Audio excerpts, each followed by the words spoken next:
2. Hello everyone.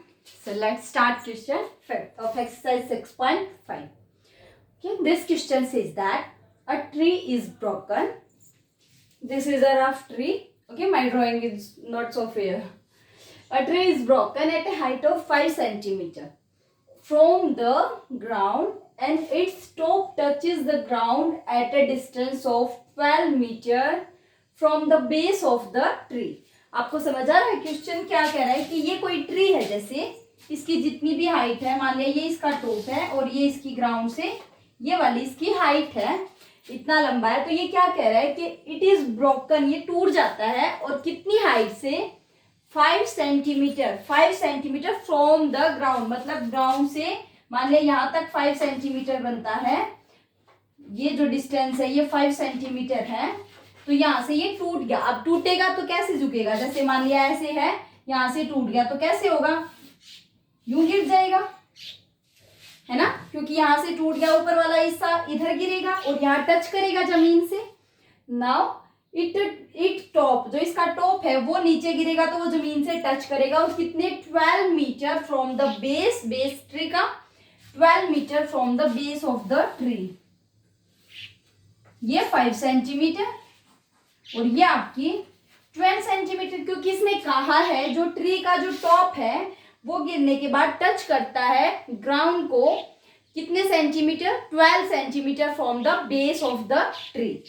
Listed now find the original height of the tree, मतलब ये वाली height हमें फाइंड आउट करनी है। यहाँ से ये टूट गया, टूटने के बाद जो ये वाली हाइट है, ये वाली क्या बन गई, ये बन गई, मतलब अगर मैं इस वाली लाइन को वापस से खड़े कर दूं तो ट्री की पूरी हाइट बन जाएगी। तो जो अगर मैं ये वाली हाइट और फाइंड आउट कर ले तो जितना वो टूटा है तो उसमें क्या ऐड कर दूं, 5 सेंटीमीटर, तो आपकी क्या हो जाएगी, ट्री की टोटल जो हाइट है वो फाइंड आउट हो जाएगी। और ये तो आपको साफ साफ दिख रहा है, ये एंगल आपका 90 डिग्री का है और 12 centimetre 5 centimetre, let A B and C. Understood. Now same procedure by Pythagoras theorem, क्या होगा आपका, हाइपोटेन्यूज 90 के ऑपोजिट, AC square is equal to AB square plus BC square, यही होती है आपकी Pythagoras theorem.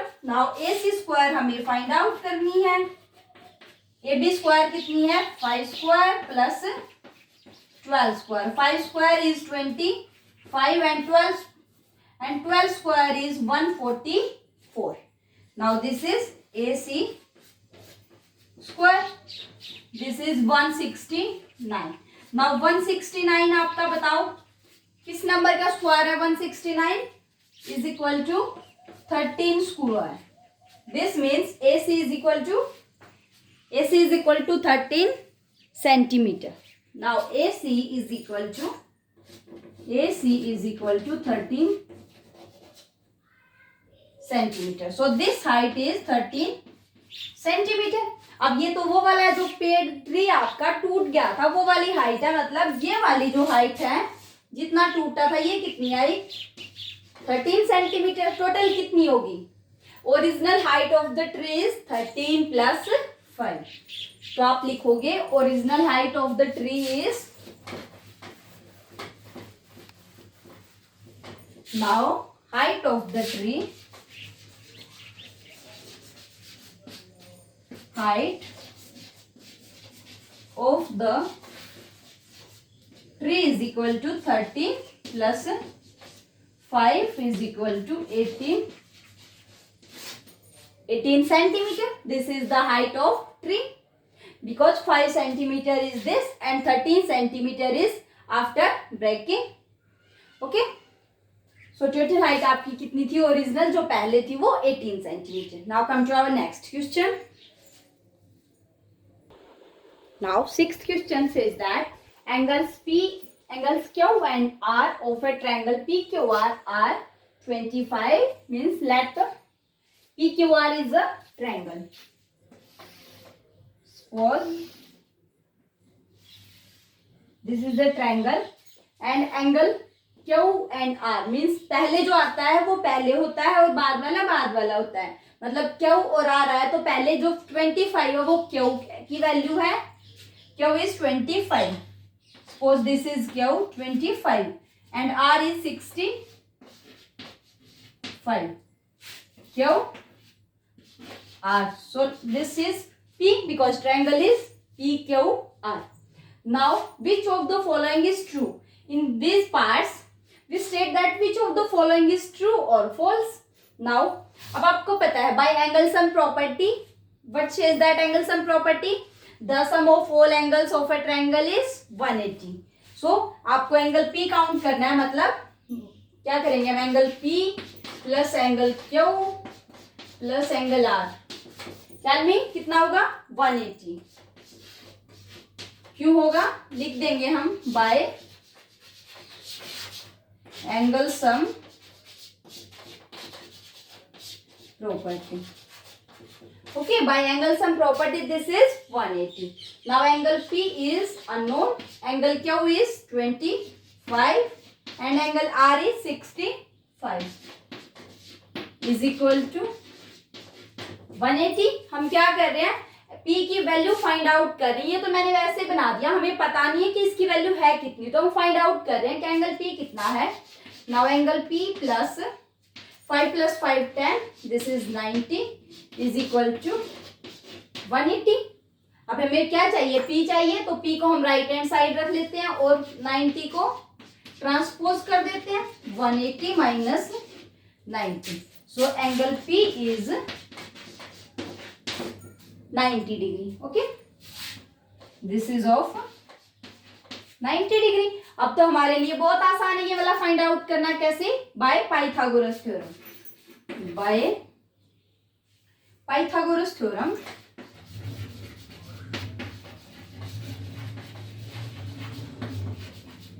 Bye Pythagoras theorem in right angle triangle PQR।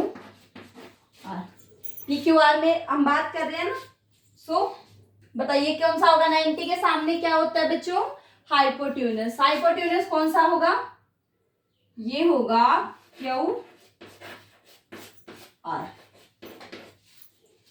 90 के सामने QR, इसको हम RQ भी लिखते थे लेकिन यहाँ पे QR यूज किया है इसीलिए QR लिख लिया। QR is equal to PQ square, QR square is equal to PQ square plus PR या RP यूज किया है क्वेश्चन में, एग्जामिनर ने, तो हम क्या करते हैं, अब आप देखिए कौन सा ट्रू होगा, किसमें है ये वाला QR square is equal to PQ square plus RP square, this implies second is true.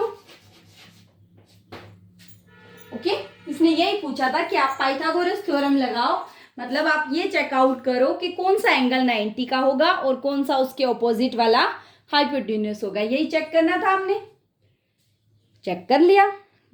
कौन सा होगा हमारा hypotenuse is our QR because right angle is at P point पे आपका राइट एंगल फॉर्म्ड हुआ है, इसीलिए आपका हाइपोटेन्यूज QR होगा, यही हमने चेक करना था। Understood? Now come to our next question. So students, now come to our 7th question. It says that find the perimeter of a rectangle whose length is 40 centimeter and a diagonal is 41 centimeter. Suppose this is a rectangle.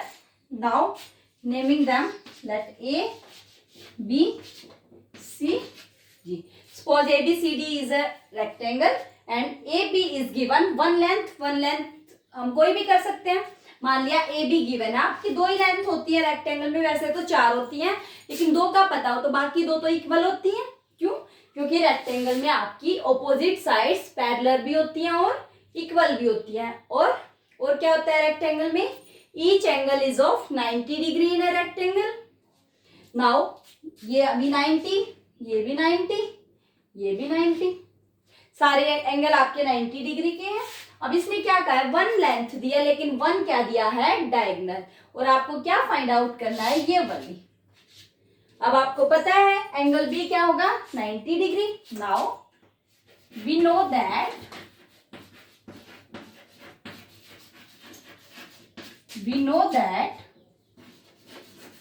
all angles of a rectangle is of 90 degree. सभी angle 90 के degree के होंगे. So angle B is equal to 90 degree.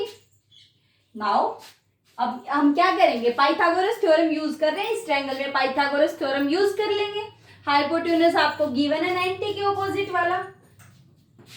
Triangle, कौन सी triangle बनी, A B C is a right angled triangle.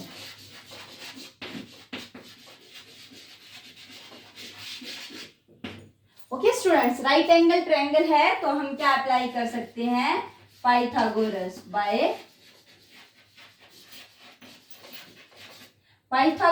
Theorem.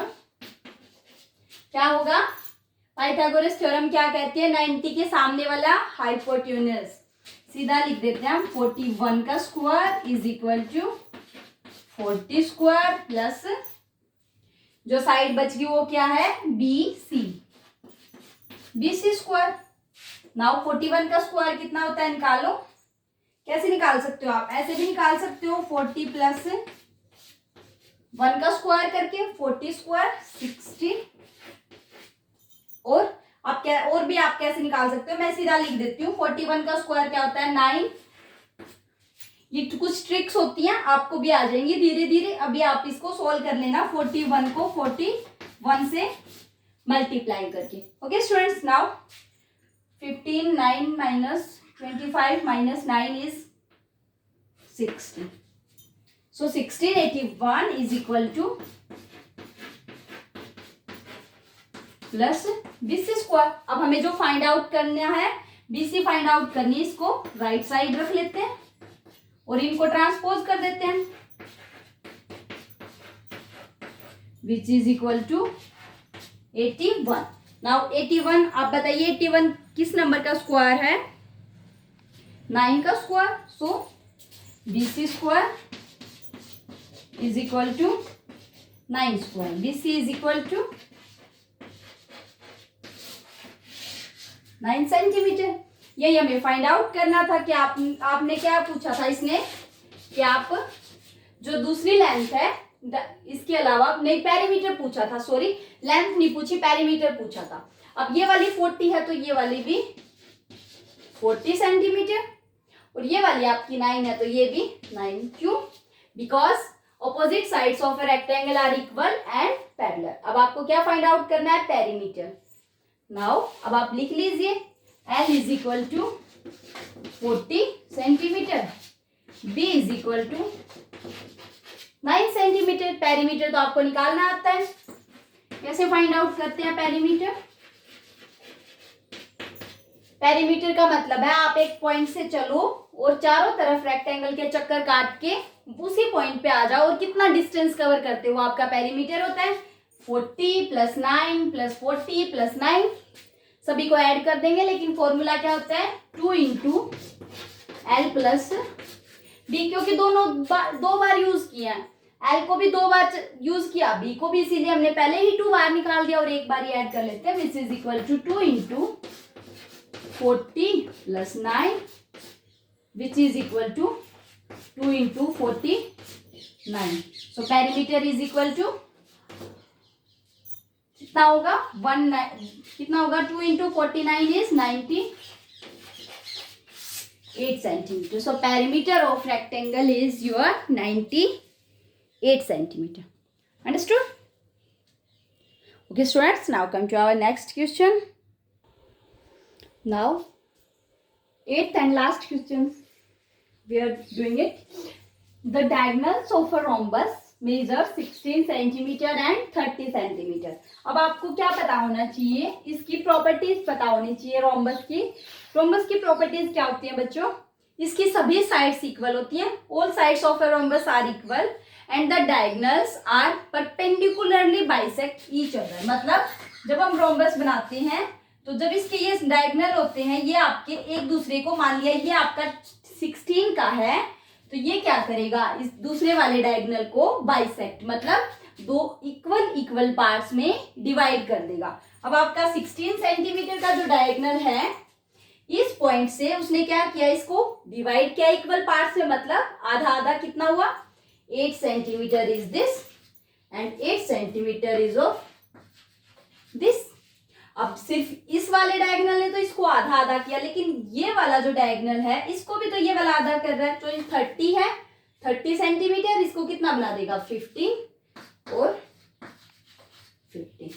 और perpendicularly bisect करते हैं, मीन्स आपके वो 90 पे एक दूसरे को कट करते हैं, 190 का एंगल बनाते हैं. ये वाला जो एंगल होता है ये 90 का होता है. अब हमें पेरीमीटर फाइंड आउट करना है, मतलब साइड चाहिए, सभी साइड्स चाहिए पेरीमीटर के लिए, लेकिन रोम्बस की तो सभी साइड्स इक्वल होती है, मतलब हम एक ही ट्रायंगल की एक साइड फाइंड आउट कर लेंगे.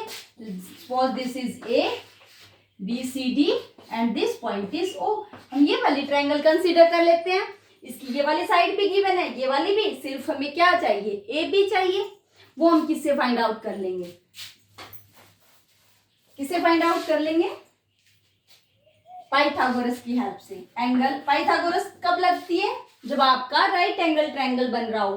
राइट एंगल ट्रायंगल तो बन रहा है because angle A O B is 90 degree. आप रीजन लिखोगे क्या, diagonals of rhombus perpendicularly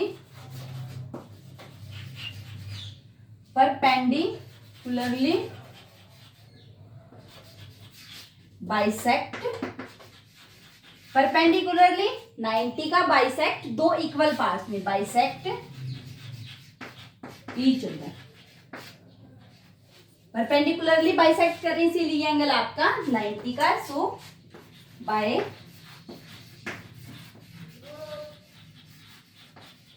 Pythagoras theorem in right angle triangle कौन सी बनी, ए ओ बी. ए ओ बी पे आप लगाइए पाइथागोरस थ्योरम. 90 के सामने वाला हाइपोटेन्यूज कौन सा है, A B is equal to, बाकी साइड्स आपकी ए ओ का square plus B O square. Now A B square तो हमें नहीं पता, सो ए ओ स्क्वायर कितना है, 8 square plus 15 square. Now 8 square is your 64, 15 square is equal to 225. Now this is your A B square, 5 plus 6 9, 6 plus 2 8 and this is your 2. ये किसका होता है, 17 का स्क्वायर होता है, इसको क्या लिख सकते हैं, 17. Now A B is equal to 17 centimetre. अब आपके पास ए बी आ गई तो आपके पास सभी साइड्स आ गई. Now perimeter, perimeter is equal to, perimeter बताइए, सभी साइड्स इक्वल है तो क्या करेंगे, 4 into A B, 4 into 17. Why we do this? Because this is side 17, 17, 17, 17. हमें क्या करना है, सभी को ऐड. अब 17 को 4 टाइम्स ऐड कर रहे हैं तो क्या करेंगे, 4 इंटू 17, यही होता है आपका मल्टीप्लीकेशन. क्या आप किसी दो को मल्टीप्लाई कर रहे हो, मतलब उसको उतने टाइम्स ऐड कर रहे हो. सो 17 4 इज, बताइए 17 4 जा, वैसे मल्टीप्लाई कर लो, 4 7 जा 28 and 4 1 is 4 plus 2 68. So 68 centimetre. आपका पेरीमीटर कितना आया, 68 centimetre. Okay students, now this chapter is completed. Now do revision of this chapter and do this sums in your fair notebook with properly and in clean handwriting. Okay students, now have a good day. Thank you.